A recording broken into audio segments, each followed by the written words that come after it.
Ngeselin apa enggak? Ya ngeselin. Tapi kan dia bikin kopinya enggak kayak begini. Ketika dia bikin kopi, ngeselin banget sih punya suami satu gitu ya.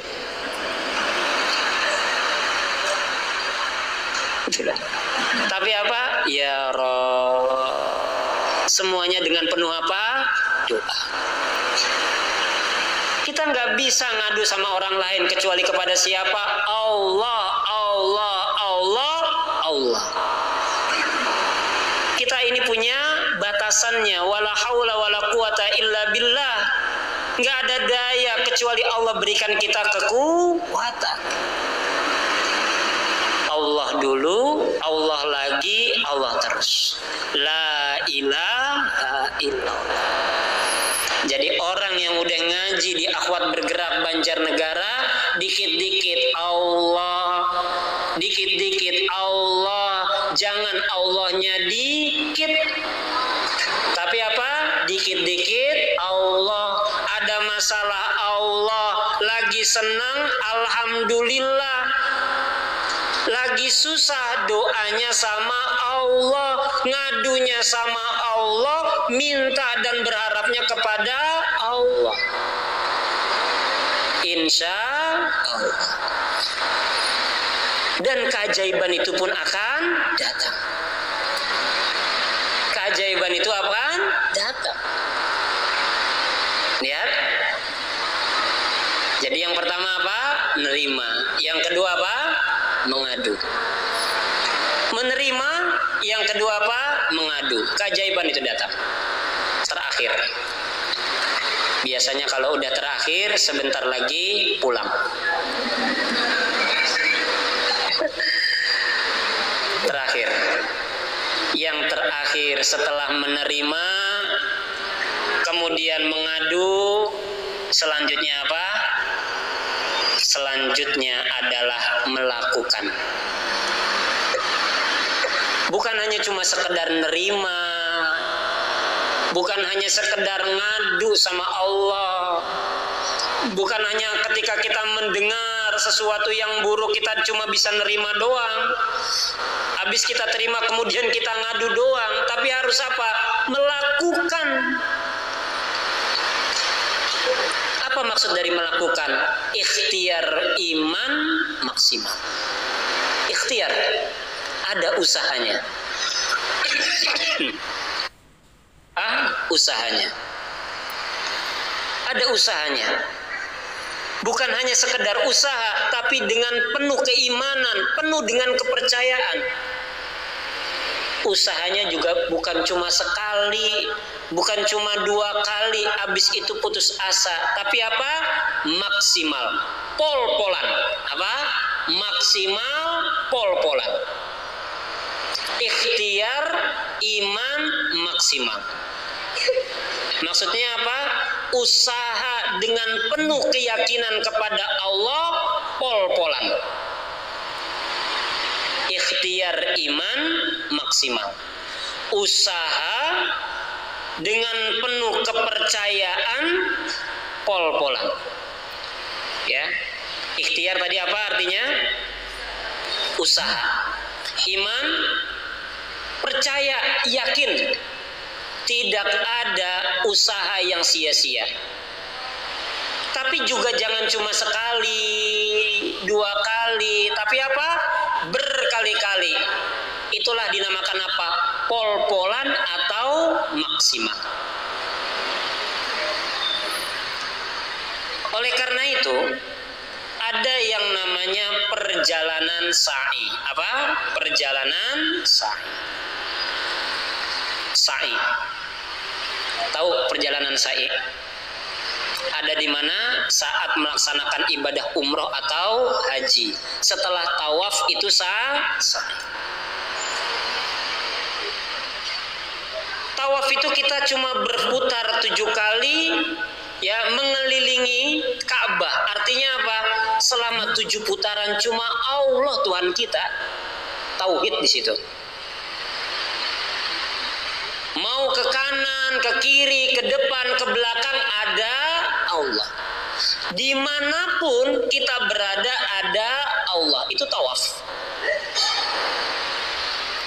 bukan hanya sekedar beriman dan percaya, harus ada apa? Usaha. Sa'i itu artinya apa? Usaha. Maka ada istilah bersa'ilah maka kau akan temukan Zam-Zam. Bersa'ilah maka kau akan temukan Zam-Zam. Semakin banyak kita sa'i, maka akan semakin berlimpah Zam-Zam yang akan kita dapatkan. Hasil dari usaha Sayyidah Hajar berusaha mencari air, dapat nggak airnya? Dapat, yaitu apa? Zam-Zam. Maka bersa'ilah maka kau temukan Zam-Zam. Doanya jangan cuma sekali. Kita mau punya suami yang soleh, tapi doanya cuma sekali. Rabbana hablana min azwajina. Habis berdoa tiba-tiba dimarahin suami, kita putus asa. Nggak usah, nerima aja dan terus berdoa. Apakah mungkin berubah suami kita? Iya. Kita yakin kun fayakunnya Allah. Kapan? Secepat Allah mengucapkan kun. Butuh berapa waktu, butuh berapa menit, gak nyampe 1 detik kalau kita benar-benar ya yakin. Tapi jangan cuma sekali, berkali-kali. Bersa'ilah maka kau akan temukan Zam-Zam. Lihat, ini Ka'bah. Ini apa? Ka'bah. Disinilah Nabiullah Ismail ditaruh. Ya, di sini. Di sebelah Ka'bah. Di sini ada yang namanya apa? Hijr Ismail. Saat itu Sayyidah Hajar mendengar bahwasanya anaknya menangis dan kehausan. Sebagai seorang ibu, apa yang dilakukan? Dia mencari air. Padahal saat itu keadaan sekitar Ka'bah itu tandus. Tandus. Maka di lembah yang tandus. Secara matematika dapat nggak air? Nggak dapat. Gersang, nggak mungkin ada air. Ketika anaknya lagi nangis, masalah nggak buat Sayyidah Hajar? Masalah. Apa yang dilakukan oleh Sayyidah Hajar yang pertama? Nerima. Apa? Nerima. Habis nerima, apa yang dilakukan oleh Sayyidah Hajar? Berdoa, mengadu kepada Allah. Tapi juga bukan hanya sekedar nerima dan ngadu. Ada apa? Usaha. Walaupun yang dilihat dengan mata kepalanya tidak mungkin dia mendapatkan air, tapi ada usaha untuk mencari air. Bukan urusan kita untuk mendapatkan hasil. Yang memberikan hasil itu adalah Allah. Maka jangan cuma sekedar ngomong kepriwe. Bukan hanya sekedar bertanya bagaimana caranya, tapi bagaimana caranya Allah. Begitu mudah Allah akan memberi kemudahan bagi kita dari setiap kesulitan. Apa yang dilakukan oleh Sayyidah Hajar? Mencari dari Bukit Sofa ke Bukit Marwah. Pertanyaannya, ketika mencari air di Bukit Sofa, dapat nggak airnya? Nggak dapat. Apa yang dilakukan? Terus berjalan ke Bukit Marwah. Allahu Akbar, Allahu Akbar, Allahu Akbar. Terus berjalan. Allah Maha Besar, Allah Maha Besar, Allah Maha Besar. Sampai ke Bukit Marwah. Dapat nggak airnya di Bukit Marwah? Nggak dapat. Tadi kan di Bukit Sofa nggak dapat. Ke Bukit Marwah dapat nggak airnya? Nggak dapat. Udah tahu di Bukit Sofa nggak dapat, balik lagi ke Bukit Sofa. Kan gitu. Udah tahu di Bukit Marwah nggak dapat, balik lagi. Padahal jalan dari Bukit Sofa ke Bukit Marwah ini berapa meter? 450 meter. Sofa Marwah, dan jalannya tidak mulus. Dapat nggak di Bukit Marwah? Enggak. Dapat nggak di Bukit Sofa? Sampai akhirnya dapat nggak di kedua bukit ini? Nggak dapat. Tapi karena usaha yang maksimal, apa yang dia dapat? Dia dapat airnya itu di mana? Di tempat Nabiullah Ismail menangis. Dan bukan hanya sekedar 1 tetes, 1 liter, tapi apa? Air yang sangat berlimpah. Dari zaman Nabi Ismail sampai zaman sekarang, dari zaman Bien sampai zaman saiki, air Zam-Zam tidak akan pernah habis. Masya Allah, tabarakallah. Kita mintanya cuma 1, tapi Allah berikan 2, 3, 4. Kita cuma berharap keluarga kita menjadi keluarga yang sakinah. Tapi ternyata Allah Maha Baik. Bukan hanya sekedar keluarga kita saja yang menjadi keluarga yang sakinah, tapi anak keturunan kita pun menjadi anak yang soleh dan soleha. Allahu Karim. Karena siapa? Karena ada doa seorang ibu di sepertiga malam yang terakhir berdoa, Rabbi habli minas solihin. Anaknya soleh, setelah dia menikah dia punya anak lagi, punya keturunan, dan semua keturunannya keturunan yang soleh dan soleha. Karena siapa? Karena doa ibu yang maksimal, yang berkali-kali dan diulang, Rabbi habli minas solihin. Ya. Apa amalan ibadah yang sangat utama? Di dalam surat Fatir ayat 29, ikhtiar, usaha melakukan amalan yang sangat bermanfaat, yang bisa mengubah keadaan hidup kita, amal yang bisa mendatangkan keajaiban dari Allah Subhanahu wa Ta'ala, itu ada 3. Apa itu? Baca Quran, sholat, dan infak. Lakukan ini. Baca Quran, sholat, infak. Jangan tinggalkan. 1 hari jangan sampai nggak baca Quran. 1 hari jangan sampai nggak sholat. 1 hari jangan sampai nggak infak. Kalau kita bisa mengamalkan, mendawamkan, mengistiqomahkan, berkelanjutan, tidak ada jeda untuk berhenti untuk membaca Quran, sholat, berinfak, keajaiban Allah itu akan datang dalam kehidupan kita.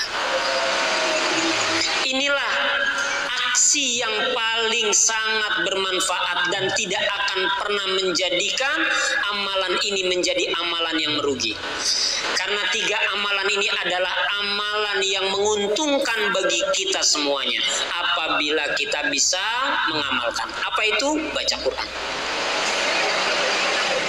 Kita punya masalah dalam keluarga kita. Coba deh kompakin anak, istri, suami baca Quran. Lihat keajaiban Allah. Kita lagi butuh duit nih. Coba deh kita ngomong sama suami kita, perbaikin sholatnya, subuhnya di awal waktu, ya. Kita juga nih, subuhnya dibenerin, zuhurnya dibenerin, asarnya dibenerin. Kenapa sih hidup kita nggak bener-bener? Karena emang sholatnya nggak bener. Kenapa sih rumah tangga kita ini nggak bener? Emang bener sholat kita yang nggak bener. Maka kalau ada hari ini kehidupan kita yang nggak baik-baik, yang diperbaiki itu apa? Sholatnya. Sholat yang diperbaikin, baca Quran yang diperbaikin. Siapakah orang yang terbaik di antara kita? Khairukum man ta'allamal Quran wa 'allamahu. Orang yang paling baik di antara kita adalah orang yang belajar dan mengajarkan Al-Quran. Bismillah. Mulai hari ini baca Quran, walaupun cuma 1 ayat. Tapi setelah sepekan tambahin 2 ayat. Setelah sebulan tambahin 3 ayat. Jangan sampai udah setahun tiap hari baca Qur'annya cuma seayat. Ini namanya apa? Kelewatan. Baca Quran sehari alif lam mim, besok dalikal kitabul la raiba fi hudal lil muttaqin, shadaqallahul azim. Suaminya bingung, Bu, kok tiap hari bacanya cuma seayat-seayat? Iya, kata Ustadz Andi kayak piye. Ya Allah. Untuk pemula iya, tapi jangan sampai berkelanjutan. Tambahin. Bukan hanya sekedar tambahin, tapi istiqomahkan. Insya Allah kebaikan kita, apa yang kita lakukan akan diberikan kemudahan oleh Allah Subhanahu Wa Taala. Karena pengajian sudah diakhiri oleh Amin, maka pengajiannya selesai. Maka siapapun yang hari ini mau mendapat keajaiban dari Allah harus melakukan 3 hal. Apa? Menerima, mengadu, melakukan. Apa? Menerima, mengadu, melakukan. Kalau kita bisa menerima, mengadunya hanya kepada Allah dan melakukan apa yang terbaik di sisi Allah, insya Allah keajaiban pun akan datang tepat pada waktunya, insya Allah. Ini saja yang dapat saya sampaikan. Semoga apa yang kita dapat menjadi ilmu yang bermanfaat, dan semoga ibu-ibu semuanya dijadikan menjadi ibu yang soleha, istri yang baik di sisi Allah Subhanahu Wa Taala. Adanallahu wa iyyakum ajmain. Mohon maaf lahir dan batin. Usikum wa nafsi bitaqwallah. Billahi fisabil haq. Wassalamualaikum warahmatullahi wabarakatuh.